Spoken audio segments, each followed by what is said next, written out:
kita riding bareng mereka, sebenarnya mereka lagi riding bareng Tuhan. Bagi adalah sesuatu yang kita dengar, kemudian kita melakukannya. Jadi yang kita bagi sebenarnya adalah perintah.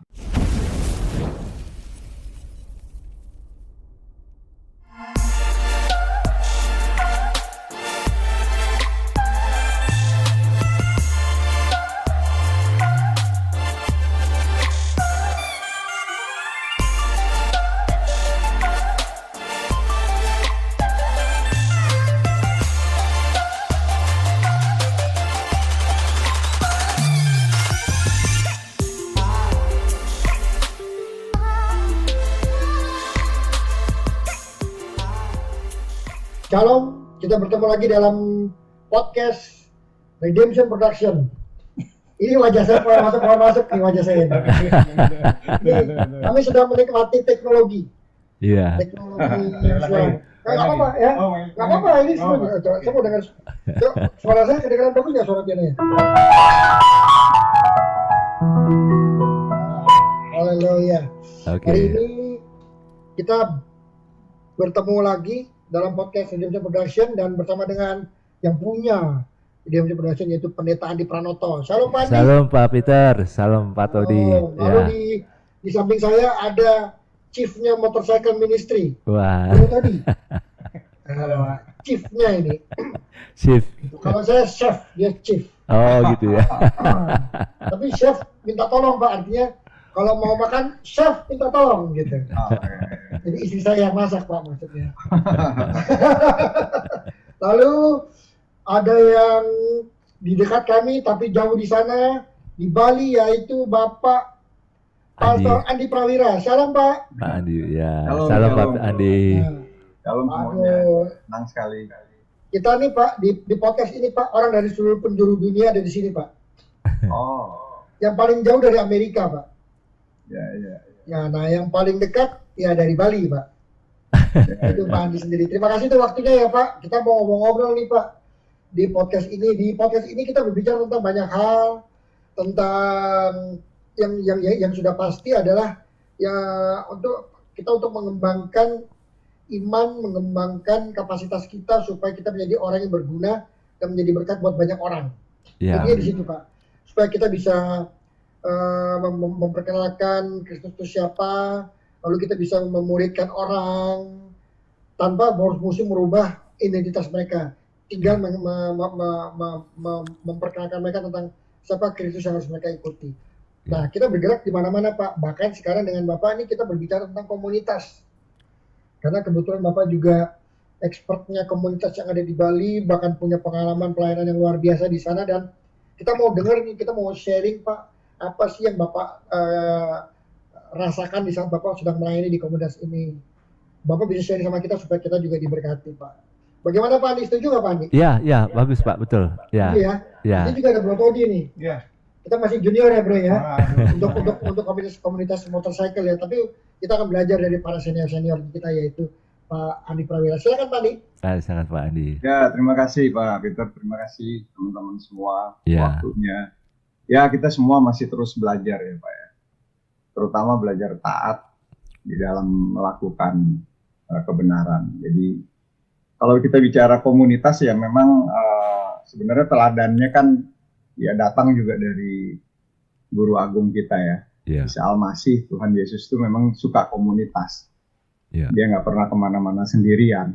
Jadi ada komunitas waktu dia bersama dengan para muridnya, ada waktu juga dia bersama dengan orang-orang tertolak, orang-orang terlantar. Yeah.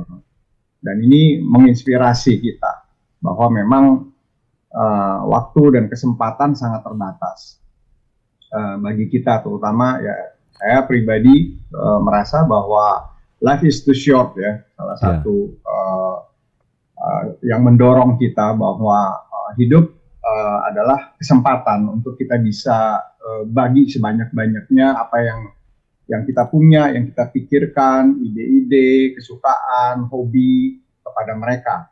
Dengan kita berbagi, tentunya orang yang pada akhirnya bisa merasakan gitu, apa yang kita bagi ini bukan sesuatu yang datang dari kita sendiri. Yang kita bagi adalah sesuatu yang kita dengar, kemudian kita melakukannya. Jadi yang kita bagi sebenarnya adalah perintah gitu ya. Jadi ketika compassion Tuhan muncul terhadap orang-orang yang lelah dan terlantar, dia tidak hanya dipenuhi belas kasihan gitu. Dia ada action yang kita lihat. Actionnya dia adalah dia menghampiri komunitas-komunitas yang ada. Ada komunitas orang lumpuh, ada komunitas orang kusta, ada komunitas orang najis dan lain sebagainya, orang berdosa dan lain sebagainya. Jadi kita juga melihat kemana sih dia sendiri membawa dirinya. Dan di dunia ini saya lihat di sekitar kita ada banyak sekali komunitas-komunitas yang sebenarnya memang sepertinya asik ya, nyaman, terutama anak-anak muda. Karena memang apa yang Tuhan taruh dalam hati saya, beban adalah kepada generasi milenial dan generasi Z. Jadi adiknya milenial. Komunitas-komunitas itulah yang kita fokus. Komunitas-komunitas itulah yang kita banyak gumuli. Mereka ada di mana-mana. Sebenarnya kalau bahasa orang dalam bilang, mereka udah bentuk komsel secara natural. Ada komsel-komsel secara natural. Tinggal pertanyaannya, siapa yang mau bawa sang kebenaran ke tengah-tengah komsel tersebut? Siapa yang mau bawa nilai-nilai kebenaran ke tengah-tengah komsel tersebut? Siapa yang mau bawa sang juru selamat ke tengah-tengah komsel tersebut? Ke tengah-tengah komunitas tersebut. Dari itu memang di Bali akhirnya Tuhan bukakan. Ada begitu banyak komunitas yang Tuhan bukakan di depan kita, ada macam-macam. Jadi nggak cuma anak motor aja, kita juga dekat dengan anak-anak band, kita dekat dengan anak-anak surfing, skateboard, ya, hip hop, sampai juga kepada komunitas-komunitas yang tadi saya bilang neglected people-nya ya. Jadi ada komunitas para pecandu, komunitas mantan napi, komunitas ya para pekerja malam, komunitas LGBT, macam-macam. Jadi di situ malah justru kita banyak belajar juga. Kita banyak belajar, kita sendiri belajar bagaimana lebih dalam menemukan hati Tuhan. Lebih dalam menemukan compassion dan passion yang dia miliki. Ketika kita duduk berhadapan dengan anak-anak muda ini, komunitas ini. Dan banyak sekali kebutuhan-kebutuhan yang tidak hanya sifatnya jasmaniah, tetapi juga rohaniah. Kemudian juga emosional mereka, jiwani mereka. Jadi kelihatanlah bahwa di tengah-tengah komunitas ini memang sebenarnya tujuan akhir daripada pencarian mereka, anak-anak muda ini, selain mereka mengekspresikan hobi mereka, kesukaan mereka, tujuan akhir sebenarnya adalah mereka ingin mencari kepuasan yang sejati. Nah, di dalam titik itulah kita jawab bahwa kepuasan yang sejati, puncak yang sejati, itu adalah kasih Tuhan. Yeah. Itu adalah Dia yang bisa membebat luka kamu. Dia yang bisa menerima kamu apa adanya. Walaupun di rumah mungkin kamu datang dari keluarga broken. Walaupun mungkin di rumah setiap hari kamu lihat papamu pukul mamamu. Terjadi kekerasan dalam rumah tangga. Walaupun mungkin papamu sendiri aniaya kamu sejak kecil. Mengeluarkan kata-kata kasar dan lain sebagainya. Nah, ini kekuatan di dalam komunitas-komunitas yang kita bentuk, santai, duduknya santai. Kita habis motoran misalnya, karena kebetulan yang motoran ini yang saya sering ikut bareng-bareng. Capek, selesai duduk sambil kita break. Entah itu ngopi, breakfast, atau makan siang, atau makan malam di satu tempat. Selalu kita sharing. Dapat apa tadi? Yang kita syukuri dari yang kita dapat. Sesuatu yang membuat kamu bisa bersyukur kepada Tuhan. Bahwa kita masih bisa riding dengan sehat. Kemudian kita berjumpa dengan orang-orang yang macam-macam seperti itu. Dan biasanya selalu kita akhiri dengan doa bareng. Jadi kita nggak peduli suku apa, agama apa, karena hobi menyatukan ya. Komunitas menyatukan. Jadi saya jadi teringat ketika Isa Al-Masih ya, dia hangout di komunitasnya Simon Sikusta. Di situ ada banyak macam-macam orang. Jadi bukan cuma Yesus and the gang aja, tetapi juga ada Simon Sikusta, pasti banyak orang kusta lain. Kemudian yang luar biasa di dalam rumah Simon Sikusta itu ada perempuan najis yang akhirnya mengurapi dia. Kan kalau kita ingat perikop itu judulnya kan Yesus diurapi. Diurapinya di rumahnya orang kusta gitu. Jadi buat saya, wow, ini sesuatu yang diteladani, yang diberikan oleh Tuhan ini sesuatu yang sebenarnya ada di konteks zaman sekarang. Ada begitu banyak orang-orang yang lelah dan terlantar, yang membuka hatinya, membuka pintu komunitasnya, mau mengundang dan mau menghadirkan Tuhan. Dan Tuhan hadir loh. Dia hadir di rumah Simon si Kusta, dia hadir di rumahnya Matius pemungut cukai, dia hadir di rumahnya Sakius, ya. Dia hangout dengan perempuan najis di samping sumur. Jadi saya lihat ini sesuatu yang sebenarnya sederhana. Cuma kita orang-orang yang sudah terbiasa dibendung oleh tradisi dan budaya-budaya lama ya, membuat segala sesuatu jadi sulit gitu. Banyak prasyaratnya ya, kalau mau pergi melayani harus buat ini dulu, harus jadi ini dulu ya, ikut pelatihan dulu, PDP dulu, PDM dulu dan lain sebagainya. Padahal saya lihat di luar sana itu waktu berjalan demikian cepat. Betul. Waktu berjalan demikian cepat. Bandar narkoba nggak pernah berhenti, 24 jam jualan narkoba. Iya. Kaum homoseks yang menjadi predator nggak pernah berhenti, 24 jam mencari mangsa. Di mana gay yang baru, di mana lesbi yang baru. HIV AIDS mengancam 24 jam pada mereka yang jual diri menjadi PSK. Jadi saya pikir kalau kita berlama-lama ya kita rugi ya. Karena sebenarnya Tuhan sudah sediakan komunitas-komunitas yang kita tinggal datang, bangun hubungan. Nah ini poin yang paling penting memang. Relationship, bangun hubungan. Karena ini sebuah pelayanan yang sifatnya jangka panjang. Ini bukan pelayanan yang hit and run. Datang, perkenalkan orang tentang Yesus, suruh dia bertobat, bawa ke air, baptis, sudah selesai tinggal. Iya. Jadi saya pikir, saya bilang sama pemimpin-pemimpin, anak-anak muda, enggak, kita coba lihat cara Tuhan. Kita lihat cara Tuhan, pakai cara dia supaya kita bisa dapat hasil seperti dia. Kalau kita pakai cara dia, artinya yang kita hidupkan itu adalah gaya hidupnya gitu. Jadi di dalam komunitas yang kita kembangkan adalah lifestyle-nya dia. Itu poin yang paling penting. Lifestyle-nya dia adalah dia orang yang tidak pernah berhenti untuk menunjukkan bahwa siapa sih Bapa sebenarnya yang mengutus dia, siapa sih pribadi yang melalui dia bisa melakukan satu perkara pekerjaan yang orang lain belum pernah lakukan, dan sesuatu bahkan keajaiban, mukjizat dan lain sebagainya bisa terjadi gitu loh melalui dia. Nah, jadi saya bilang sama pemimpin-pemimpin anak-anak muda yang ada bersama-sama pemimpin-pemimpin komunitas kita bilang bahwa Tuhan juga mau pakai kita sekarang, hari-hari sekarang ini. Gitu. Di mana kita ada. Jadi kalau dulu kan enggak, zaman saya ada di dalam, saya sempat melayani di dalam juga, sempat jadi hamba Tuhan juga lah ya di dalam. Ketemu anak-anak muda di komunitas, saya cabut mereka dari komunitasnya. Saya masukkan ke dalam komunitas saya di dalam dinding gereja gitu. Asal ketemu komunitas, saya cabut mereka dari komunitasnya. Padahal saya bilang, wah itu salah besar. Yeah. Salah besar kalau mungkin kalimat lembut dari dosa besar. Karena saya melawan perintahnya dia bilang pergilah gitu. Saya enggak, saya duduk manis di kursi nyaman saya, cabut-cabutin anak-anak muda dari komunitas, enggak. Jadi akhirnya sekali waktu, ini cerita 16 tahun lalu ketika Tuhan utus saya ke Bali, akhirnya saya bisa melihat mata hati saya dibukakan. Dibukakan seperti mata dia terbuka. Tuhan bilang, kamu lihat, ada begitu banyak orang-orang yang lelah dan terlantar. Hatiku ada sama mereka. Mereka inilah domba-domba yang tidak tergembalakan. Wah, saya kaget. Saya pikir menggembalakan domba itu cukup di dalam dinding aja. Ternyata enggak. Tuhan bilang, ini banyak orang-orang yang lelah dan terlantar. Dan nggak ada orang peduli sama mereka.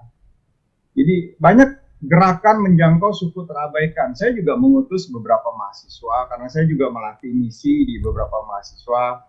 Kemarin kami baru habis ada pertemuan melalui Zoom juga dengan teman-teman camp medis nasional Perkantas, anak-anak kedokteran, medis dan lain sebagainya juga. Jadi mereka-mereka yang mau menjangkau ke dalam ke rural area, ke remote area, sama juga saya bilang. Di daerah pedesaan sekarang pun juga ada begitu banyak anak-anak muda yang terlantar. Saya bilang bahwa tidak ada sekarang desa yang tidak bisa terjangkau dengan handphone. Jadi dengan masuknya handphone di desa, artinya sekarang udah nggak ada lagi istilah anak desa, anak kota kan gitu. Iya. Iya betul. Anak desa nggak mau dibilang anak kota, orang dia bisa bikin TikTok juga kok dari desa. Betul. Dia bisa bikin vlog juga, bisa bikin video juga dari desanya dia. Gitu. Jadi ini kita hidup di sebuah istilah kemarin yang lalu sering dibilang global village. Kita ada di desa global. Jadi saling bisa melihat satu sama lain. Nah, problemnya adalah cuma satu hal sederhana. Tidak banyak orang peduli mau membawa sang kebenaran berjumpa dengan anak-anak muda yang belum pernah kenal dia. Dengan cara-cara tentunya yang santun. Dengan cara-cara tentunya yang tidak serta-merta melukai perasaan mereka. Iya. Tidak serta-merta menubruk iman agama mereka yang dulu. Karena saya pikir orang akan bisa berubah ketika dia mengalami Tuhan. Dia akan berubah ketika dia mengalami Tuhan. Udah pasti. Titik yang paling sulit itu adalah para pecandu, para gay, para waria, para PSK. Ketika mereka akhirnya bisa meninggalkan dunia lama mereka dengan begitu sulitnya, begitu penuh perjuangan, itu ketika mereka akhirnya hidup oleh kebenaran. Jadi memang di dalam komunitas-komunitas yang kita lakukan, kekuatannya adalah kita berbagi.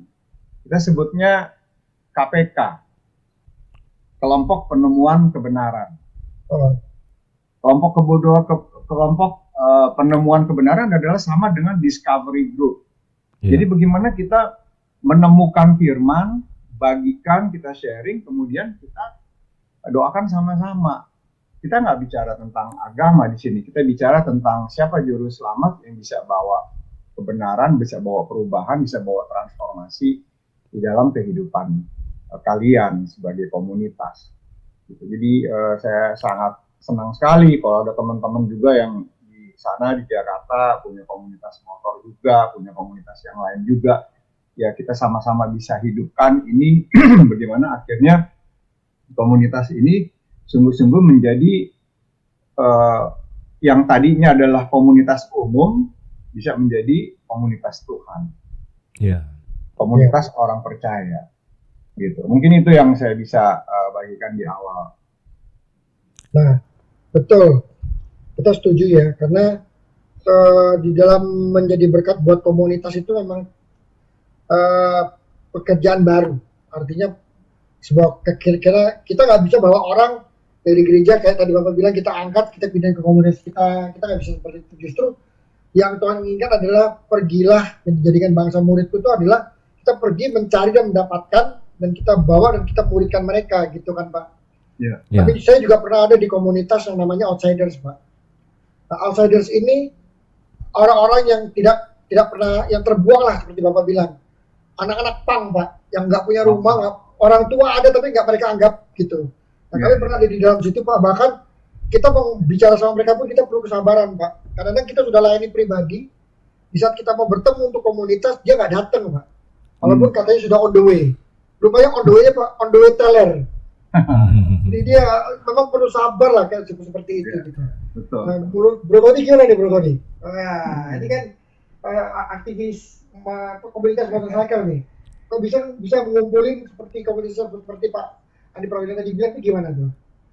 Iya, nah saya tertariknya gini karena kita teman-teman banyak nih hobinya motor ya, motoran gitu, riding, bahkan bukan jadi hobi pun kesehariannya udah motoran gitu kan ya Pak ya. Nah akhirnya karena kita punya kerinduan yang sama gitu ya untuk selalu ngumpul, sharing hal-hal yang baik dan saling nguatin, ya udah kita ini aja yuk, kita bikin satu komunitas yang nggak mengharuskan nanti kamu pada ini ya gabung di gerejaku ya, nggak sampai kayak gitu. Nah akhirnya pada mau, dan ya udah bisa beberapa kali kumpul, bahkan sampai dipercaya sama gereja-gereja buat ngasih bantuan. Iya. Gitu. Jadi waktu tadi Pak Andi Pranoto bilang wah bakal ada bikers juga nih, saya mau ikutan dong, mau ngobrol-ngobrol gitu Pak Andi. Ya. Ya. Jadi memang motorcycle di sini Pak yang ministry ini sekarang adalah gathering daripada orang-orang dari bermacam-macam gereja, yang dimana mereka merasakan bagaimana dengan ide komunis ini mereka terwadahi. Satu, yang kedua untuk tapi bukan menyampaikan inspirasi yang seperti biasa-biasanya orang-orang bikin inspirasi, tapi ini kemudian mereka di mana bisa sharing bersama tanpa mereka dibicarakan orang lain. Terus di mana mereka juga bisa menyembah Tuhan dengan bebas dengan karakternya mereka tanpa dilirik atau dinilai oleh orang lain gitu. Dan bahkan komunitasnya ini dipakai oleh beberapa gereja untuk menjadi saluran berkat untuk mensupport mereka, untuk apalagi di masa pandemi seperti ini ya Pak. Jadi dipakai untuk tolong kita punya ini, tolong bisa nggak, ada nggak kira-kira orang yang mungkin bisa kita support, nah jadi pintunya untuk saluran berkat begitu. Bagaimana Pak Andi Pranoto? Ya, ini jadi kalau saya tadi dengar dari Pak Andi Prawira, jadi kita harus keluar dari zona nyaman ya. Betul. Zona nyaman untuk membangun komunitas yang di luar gereja ini. Bukan untuk mengkristenkan mereka ya, tapi paling tidak membawa keselamatan, membawa pengampunan dosa, pemulihan, dan ini sesuatu yang sangat luar biasa. Dan apalagi tadi dikatakan ada komunitas motorcycle, dan Pak Todi juga motorcycle juga ya, komunitas motorcycle. Jadi hobi pun juga kita bisa pakai ya, hobi ya. Hobi, betul. Jadi bukan hanya melalui profesi aja, tapi dari hobi kita bisa sama-sama ini saling membangun untuk tujuan kerajaan Allah gitu. Ini sesuatu yang sangat menarik ini ya. Betul Pak Andi Prawira ya. Ini hobi yang bisa dikembangkan ya bersama-sama gitu ya. Ya. Karena di komunitas sebenarnya di sana kita bisa menemukan ada begitu banyak orang-orang yang kalau bahasa kita bilang terhilang ya, orang-orang yang belum kenal Tuhan. Betul. Kalau tim motor kita itu sangat interfaith sekali, sangat beragam sekali. Jadi saya mobilisasi anak-anak muda yang percaya, yang Nasraninya, tetapi di dalam komunitas kita pemimpin-pemimpin itu ada Nasrani, ada Hindu, ada Muslim. Oh gitu. Jadi mereka ada dalam kebersamaan, dan kita sebenarnya mau coba hindari kata klub, kata organisasi ya. Jadi kita lebih di yang kita hadirkan itu adalah right for unity-nya. Jadi bagaimana right for unity. Jadi naik motor menjadi sebuah unity, menjadi sebuah kesatuan. Gitu. Kita pemimpin di dalam tim ini macam-macam, ada Hindu, Muslim, dan Kristen. Tapi mereka semua orang-orang yang sudah tahu, sudah kenal, sudah mengalami, tahu doa bareng bersama dengan kita, dan tahu sharing juga bersama-sama dengan kita. Jadi memang value, nilai-nilai yang lebih dalam tentang nilai-nilai kebenaran itu yang kita lepas ke dalam kehidupan mereka. Dan kita ini menjadi teladan. Dulu mantan pecandu, dulu mantan gay, dulu peminum, dan sekarang merokok pun sudah enggak. Ya, hidup yang udah menikah, yang mengasihi keluarga, yang belum menikah mengasihi orang tua, bisa mengampuni orang tua yang dulu mereka punya luka. Bagaimana mereka akhirnya bisa, ketika gabung dengan kita, mereka bisa balik ke rumah, mereka bisa mengampuni orang tua. Walaupun mereka belum benar-benar menjadi orang percaya, tapi mereka mengalami nilai-nilai yang mereka dapat di dalam komunitas kita. Karena buat saya ini poin yang paling penting. Bahkan kita punya komsel yang dipimpin oleh orang yang belum percaya penuh, belum 100% percaya. Tetapi dia bisa berubah dari gaya hidup kecanduannya, gaya hidup yang macam-macam di masa lalunya. Buat saya ini bisa jadi teladan, ini bisa menjadi sesuatu di dalam komunitas, di tengah-tengah tim yang mereka pimpin gitu. Jadi itu yang paling penting buat saya. Selain hubungan yang dibangun, yang kedua adalah tentunya adalah bagaimana mereka harus bisa terbuka dan selalu siap untuk bagi hidup di tengah-tengah komunitas. Sehingga motoran kemanapun, kita tidak hanya have fun aja, kita tidak hanya jalan-jalan aja, tetapi selalu ada titik di mana kita checkpoint, kita berhenti, di situ kita bagi hidup. Jadi banyak nilai-nilai baru yang anak-anak baru ikut datang, mereka kaget, wah akhirnya mereka sendiri bersaksi, gue selama ini ikut naik motoran, baru klub motor ini, baru tim komunitas motor ini yang asik ya, ngobrolinnya bisa bicara tentang banyak hal. Karena memang sebenarnya kita mau concern kepada nilai-nilai kebenaran itu gitu. Jadi saya pikir kan nilai kebenaran kan bisa kita sampaikan tanpa pasal dan ayat lebih dulu. Iya. Banyak message dari Tuhan yang bisa merubah orang. Kita juga harus mengimani, Tuhan bilang apa yang keluar dari mulutku tidak akan kembali sia-sia. Betul. Gitu kan? Nah, kalau kita memperkatakan firman walaupun belum dulu dengan pasal dan ayat, itu udah tetap firman kan. Iya. Itu tetap firman, dan itu kita mengimani itu tetap memiliki kuasa. Hari ini mungkin dia diam, besok dia mulai bereaksi. Minggu kesekian dia ketemu, mereka mulai bilang, saya coba renungkan, saya coba jalani, ternyata saya lihat hasil gitu. Nah itu yang saya bilang, kita melihat bahwa bagian kita dipakai Tuhan untuk membangun hubungan, bagian Roh Kudus yang akan merubah mereka. Iya. Gitu. Baik Pak Andi, kita masuk ke sesi kedua sebentar lagi ya Pak. Iya, silakan. Ada apa sih di dalam sesi kedua itu nanti tentang ada apa di dalam komunitas motorcycle itu? Iya. Ya Pak, tapi kita akan kembali yang setelah yang satu ini. Iya, baik. Oke.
Oke, kita bertemu lagi menyambung pembicaraan yang tadi. Nah, sekarang kita mau masuk ke materi yang lebih seru lagi nih Pak. Selama ini kan kalau orang berbicara tentang komunitas, oke, komunitas riding, wow, lebih seneng lagi. Karena Pak, intinya orang pas ini komunitas jalan-jalan nih. Ya kan, orangnya pengennya happy-happy aja gitu. Mungkin kita dulu kalau kita riding kita ada salam, namanya salam satu aspal dua roda. Itu salam anak-anak riders itu seperti itu. Jadi kebetulan saya juga ada di komunitas anak di Bandung, Todi juga ada di sini, dan di sini Todi ada dua lagi malahan. Wah, dua gitu. Nah, kita selalu bilang salam satu aspal dua roda, artinya apa? Lu susah, kita ikut susah gitu. Kalau you senang, kita juga sama-sama senang. Kalau you susah, kita akan bantu supaya you nggak susah. Iya. Nah, itu komunitas anak riding seperti itu. Bahkan nggak usah jauh-jauh Pak. Saya pernah mobil saya Ford, ban depannya copot Pak, tung di jalan tol Pak. Jalan tol sini nih, jalan tol Merak. Bannya gelinding, duduk. Lalu untungnya puji Tuhan mobilnya bisa dipinggirin juga. Akhirnya minggir dari tengah jalan. Rodanya kita ambil. Kita copot, rupanya bukan patah as, tapi patah di baut. Patah di baut Pak. Rupanya kita baru kalau bautnya tuh udah hilang. Udah hilang. Jadi jalan satu-satunya kan kita mesti ngambil baut di masing-masing roda kan. Nah, itu kan diperlukan dongkrak, diperlukan bukaan segala macamnya. Kita nggak ada dongkrak Pak. Pembuka bannya ada, tapi dongkraknya nggak ada. Bingung lah kita, bingung.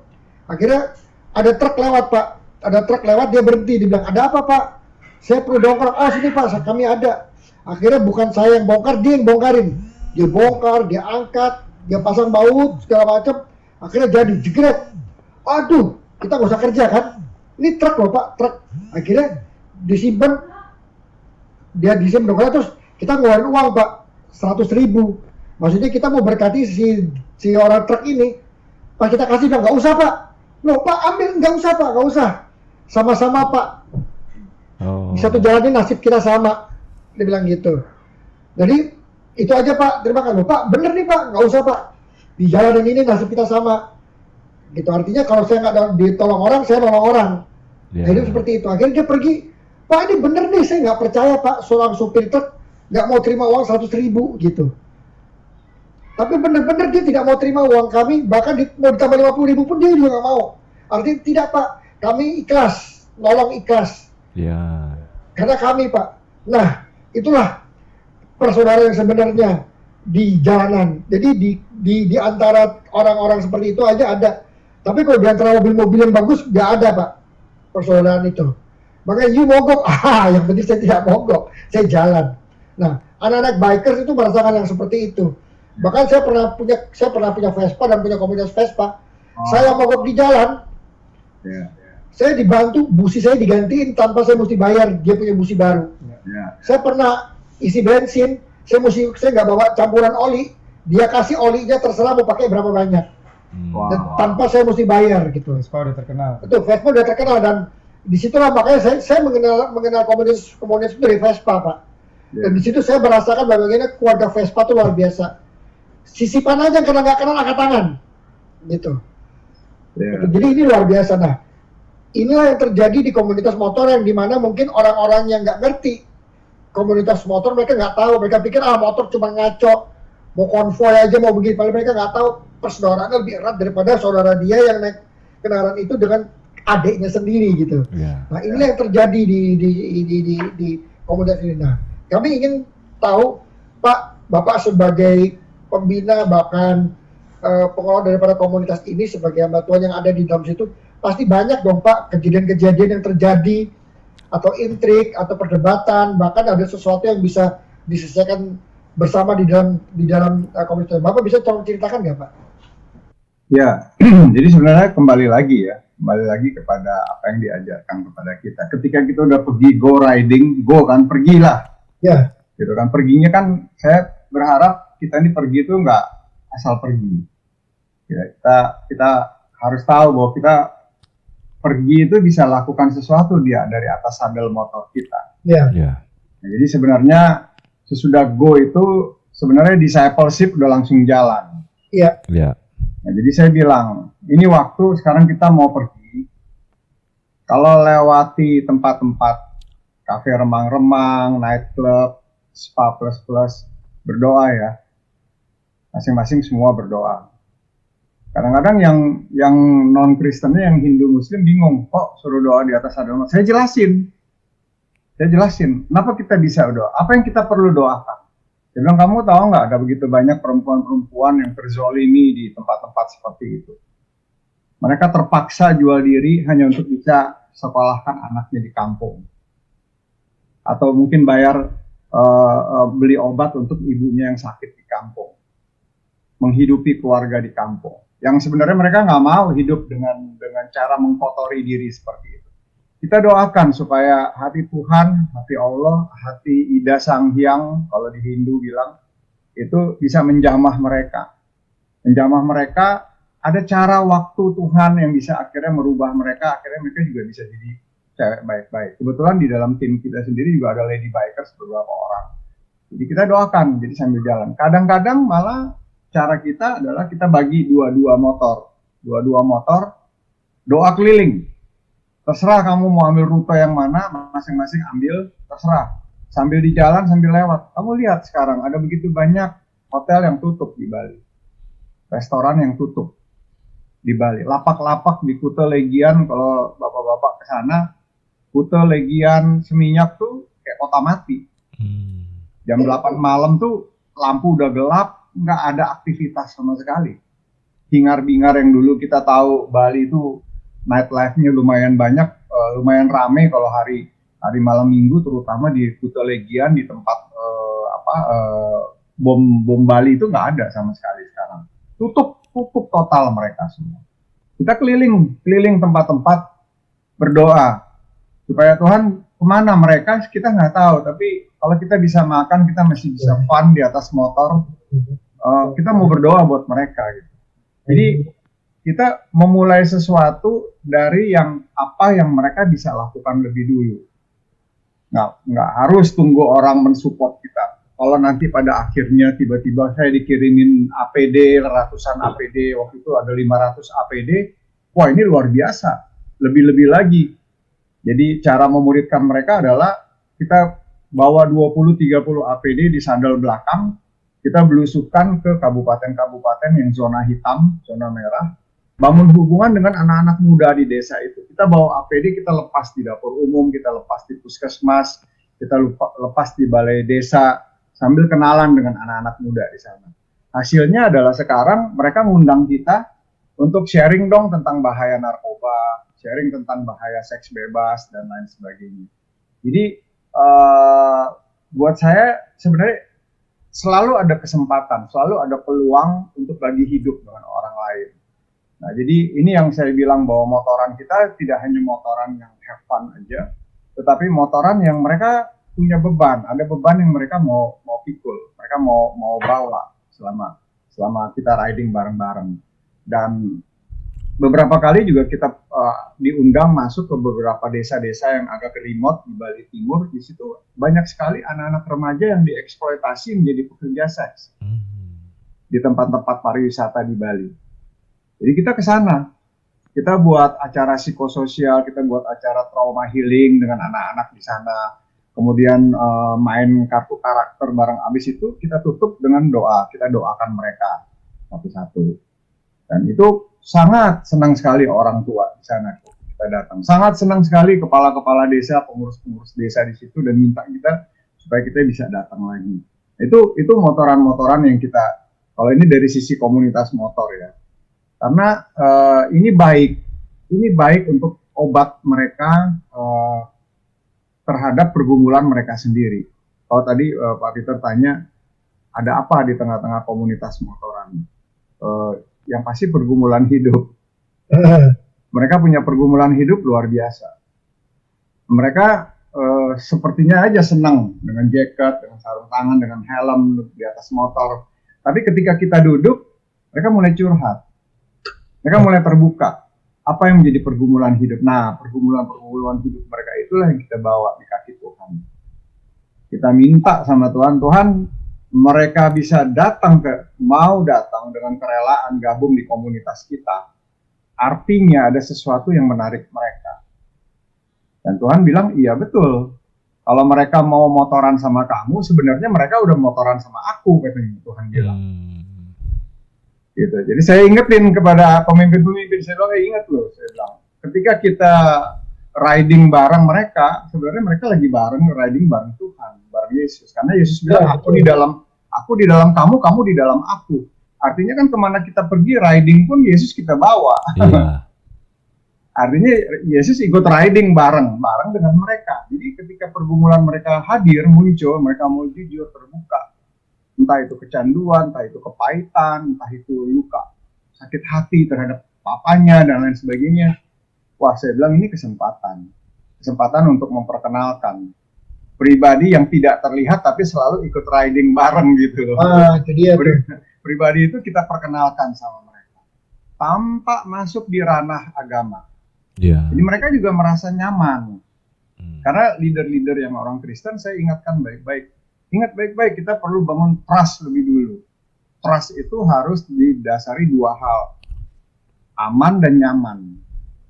Kalau anak-anak sudah aman dan nyaman di tengah-tengah komunitas, besok-besok ketika kita mulai sharing tentang nilai kebenaran, mereka akan dengar. Dan mereka akan mengalami, berani untuk ambil kesempatan untuk mengalami. Karena di dalam setiap sharing, saya nggak pernah bicara sendirian. Saya sudah hindari khotbah di tengah-tengah komunitas, itu nggak ada. Semua orang harus bicara ketika kita duduk bareng. Karena semua orang, saya bilang, kita semua ini adalah pemimpin yang nanti kelak akan memimpin komunitas masing-masing. Saya bilang kalau sekarang kita ada 20-30 anak misalnya, terus kita semua akhirnya memimpin komunitas yang baru, artinya akan lahir 20-30 komunitas yang baru yang kalian akan pimpin. Nah, jadi relationship Habis itu kita mulai bergerak kepada discipleship. Nah, dari discipleship inilah kita akhirnya menemukan siapa bakal pemimpin selanjutnya. Karena nanti habis itu kita pecah komunitasnya. Jadi harus lahir. Jadi yang kita sasar kita sendiri, yang kita gumuli, yang kita sasar itu adalah multiplikasi pemimpinnya, multiplikasi leadernya. Itu yang menjadi sasaran kita. Mau itu di motor, mau itu di skateboard, mau itu di hip hop, di band, dimanapun juga kita berusaha untuk bisa lahirkan pemimpin baru yang akan melanjutkan gerakan yang baru seterusnya. Jadi relationship, discipleship, ujung-ujungnya adalah multiplikasi leader. Itu yang menjadi sasaran kita sebenarnya. Nah, ini yang membuat kita yang ada di tengah-tengah komunitas merasa hidup, merasa tidak pernah bosan, selalu ada ide-ide baru, selalu ada semangat untuk berpikir bagaimana mereka ini akhirnya bisa kita cetak menjadi pemimpin-pemimpin untuk the next komunitasnya, gitu loh. Jadi tidak boleh ada persaingan di antara anggota gitu ya Pak, istilahnya ya, di antara bukan anggota sih, di antara komunitas itu ya. Di antara komunitas itu tidak boleh ada persaingan gitu ya Pak ya. Iya. Nggak ada, karena kita bilang kalian semua adalah pemimpin. Kalian semua adalah pemimpin. Iya. Leader adalah kamu. Saya hanya fathering aja gitu. Iya. Saya hanya membapai aja. Saya ikut, tapi yang putuskan mereka mau kemana, mau ngapain, dan lain sebagainya. Nanti paling ketika mereka sharing, adalah menit saya diberikan waktu, Pak Andi dong, sharing dong, bicara. Ya udah saya bicara. Dan biasanya ya kita doa, saling mendoakan dan lain sebagainya. Karena memang sasaran kita adalah itu, multiplikasi kepemimpinan. Sebab kalau enggak, nanti komunitasnya cuma besar ke kiri ke kanan. Kita nggak lihat, kita nggak lihat regenerasinya. Jadi bagaimana dari generasi saya melahirkan generasi milenial harus melahirkan pemimpin yang akan memimpin generasi Z. Itu yang menjadi sasaran kita. Gitu. Berarti ini ada hubungan sama kata-kata di belakang itu ya Pak, pass it on. Ya, pass it on itu menjadi sebuah pemahaman yang sederhana sekali. Saya bilang karena kita boleh hafal banyak firman, boleh sering melakukan pelayanan, boleh udah baptis orang banyak sekali, tapi kalau hidup kita tidak berikan supaya dilanjutkan oleh orang lain, yes, cuma aja. Gitu. Yes. Karena hidup keren. Ya, hidup perlu kita bagi, pass it. Kamu harus bagi hidup kamu gitu. Kamu dapat cuma-cuma, bagi cuma-cuma, itu perintah. Iya. Yang kita nggak bisa abaikan. Yang kita nggak sederhana sebenarnya, simple, sederhana. Dapat cuma. Buat saya ada 2 poin nih. Oke. Yang pertama go ridingnya. Go ridingnya tadi Pak Andi Prawira tegasin lagi bahwa go-nya itu pergilah. Yeah. Jadi itu ada message dari Tuhan buat kita ya. Iya. Nah, keduanya pass it on. Jadi Pak Andi Prawira, saya ada di klub. Saya masuk di satu klub yang besar, bahkan bisa dibilang internasional klub. Di Bali juga ada. Nah, saya senang kalau ada go ride itu harus kita ambil bagian, karena di situ kita pasti ada sesuatu yang harus kita bagiin. Setelah kita ikutan go riding, kan ada pass it on itu. Yeah. Setelah ngumpul, kita ngapain? Kita berbagi nggak? Kita berbagi hidup kita nggak? Kita nunjukin nggak kita siapa? Gitu kan ya, Pak Andi? Iya, betul. Karena perintah keempat amanat agung udah jelas, clear buat kita sebenarnya. Ajar mereka melakukan. Iya. Ajar mereka melakukan, nggak ngajar mereka di dalam kelas. Yesus nggak pernah ngajar orang di dalam kelas. Yesus selalu kemana dia pergi, dia bawa murid-muridnya. Kemana dia pergi, orang-orang ikut sama dia. Orang lihat caranya dia bicara, caranya dia berpikir, caranya dia berdoa. Nah itu pass it on yang seperti itu yang kita mau lakukan. Sangat natural sekali.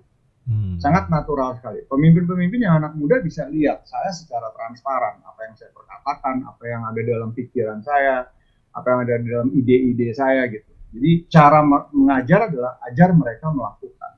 Jadi kemana kita pergi, kita bawa mereka. Go right-nya udah ada kan. Nah, tinggal sekarang bagaimana kita pass on kepada mereka. Supaya mereka melakukan apa yang kita lakukan. Karena apa yang kita lakukan kan yang dia lakukan kan gitu kan. Paulus bilang ikutlah aku karena aku mengikuti dia kan gitu. Iya betul. Nah, Pak Andi gimana Pak Andi? Pak Andi Pranoto. Ya, ya ini saya lihat Pak Andi Prawira ini menerjemahkan Matius 28 ayat 19 bukan hanya pada segala suku bangsa, tapi segala komunitas melalui hobi, dan ini sesuatu yang sangat menakjubkan sih Pak Peter. Yang apa yang Pak Andi sudah kasih contoh, juga Pak Todi juga ambil bagian dalam community motorcycle, dan ini sesuatu yang indah. Jadi anak-anak Tuhan jangan takutlah berkecimpung dalam komunitas-komunitas. Jangan takut dikatakan itu duniawi lah. Ya memang kita sama di dunia. Hobi itu kan bukan ini. Yang penting kan dari hati kita tujuannya apa gini lah. Ya tadi Pak Andi Prawira bilang go rider, ya berarti pergi memberitakan Injil, menjadikan semua bangsa, semua suku bangsa jadi murid Yesus. That's it, not, ya artinya kan yang membagikan hidup ini. Nah ini sesuatu yang indah sekali, sehingga kita mengenali diri kita sebagai punya identitas sebagai orang-orang sudah ditebus, tapi kita juga punya destiny juga, yaitu kerajaan Allah melalui kehadiran kita gitu sih. Iya.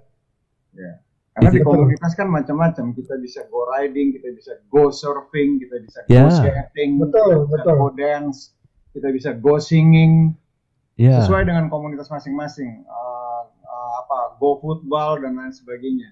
Tapi saya bilang sama mereka, kita perlu sadar bahwa ketika kita main bola dengan anak-anak muda yang belum percaya, sebenarnya mereka lagi main bola sama Yesus.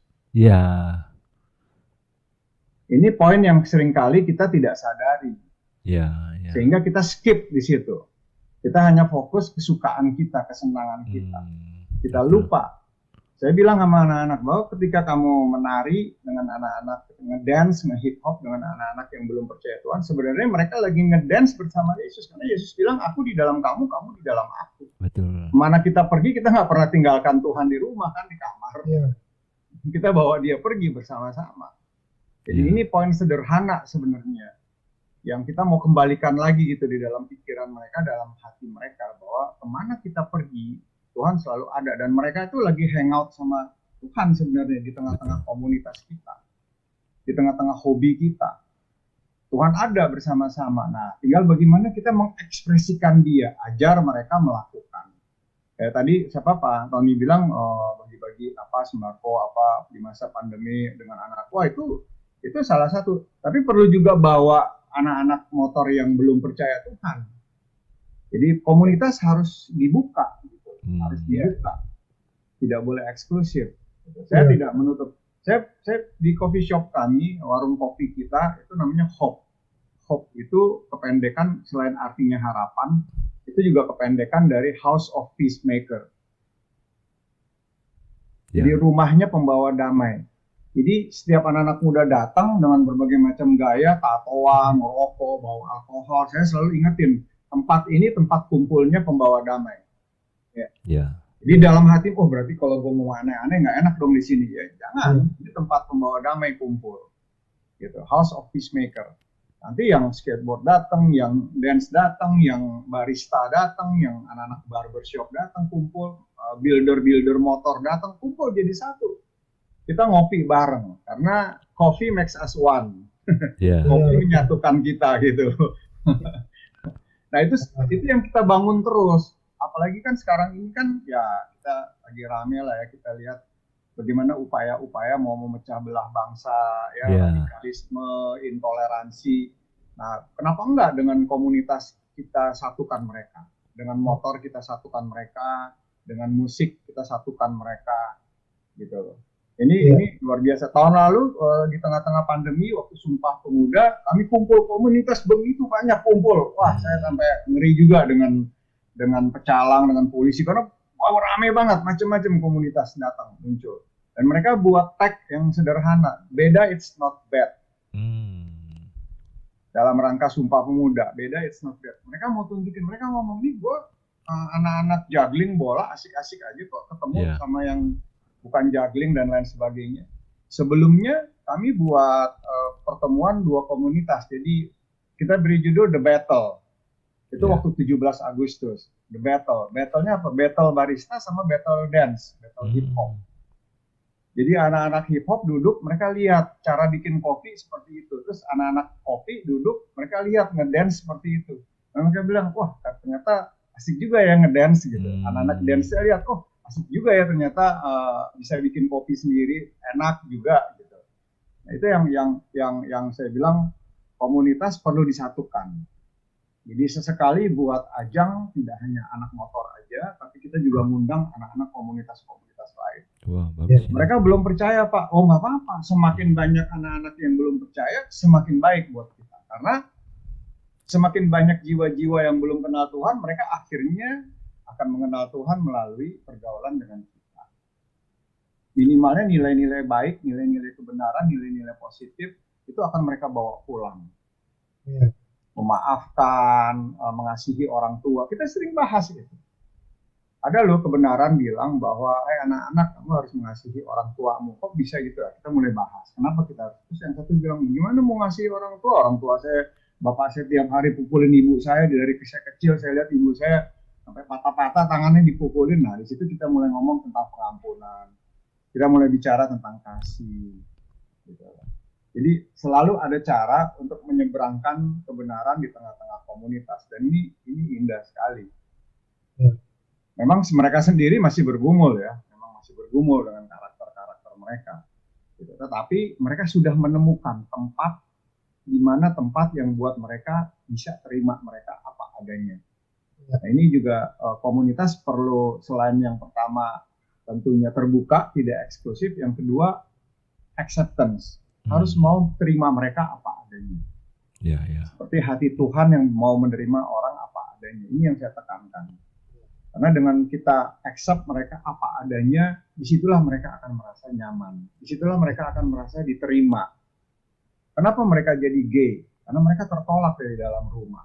Kenapa mereka jadi pecandu? Karena mereka tertolak dari dalam rumah sendiri. Orang tua sibuk cari uang, orang tua cerai dan lain sebagainya. Tertolak secara emosional. Tertolak secara jiwani, secara rohani. Tapi di dalam kita, mereka diterima. Ada penerimaan. Dan kita bisa bilang bahwa bukan cuma kamu, ya, bukan cuma saya yang terima kamu. Ada sebuah pribadi yang tidak pernah tolak kamu. Kamu tahu nggak, ada sebuah pribadi yang diam-diam selalu mengasihi kamu. Iya.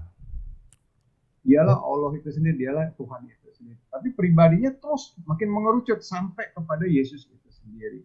Sang Maha Kasih. Sampai ke sana gitu.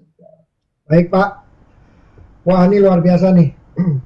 Kita sudah mau selesai nih di episode ini. Tapi ini diskusi yang luar biasa sehingga kita mengerti arti daripada sebuah komunitas yang positif, di mana kita membawa dampak positif dan mengeluarkan energi positif dan menjadi efektif positif tersebut jika kita aplikasikan kepada orang lain yang ada di sekitar kita gitu ya Pak ya. Dan Pak Andi, ada yang mau disampaikan untuk penutup? Iya, jadi memang yang tadi Pak Andi Prawira katakan bahwa ini kita bisa membawa damai lah pada komunitas. Bahkan bukan hanya satu komunitas, bisa saja komunitas yang berbeda bisa jadi satu, saling melengkapi. Maka kan sesuai dengan saya ingin pakai mau ngutip dari firman Tuhan dari Matius 5 yang dikatakan demikian salah satu ayatnya. Berbahagialah engkau yang membawa damai karena engkau disebut anak-anak Allah. Jadi artinya kalau kita jadi anak Allah, kita mau bawa damai lah dalam komunitas kita, dalam komunitas yang berbeda dengan kita juga. Dan ini sudah dibuktikan dalam kehadiran Pak Andi Prawira dalam komunitas yang bagaimanapun juga, Pak Andi Prawira sudah membawa damai.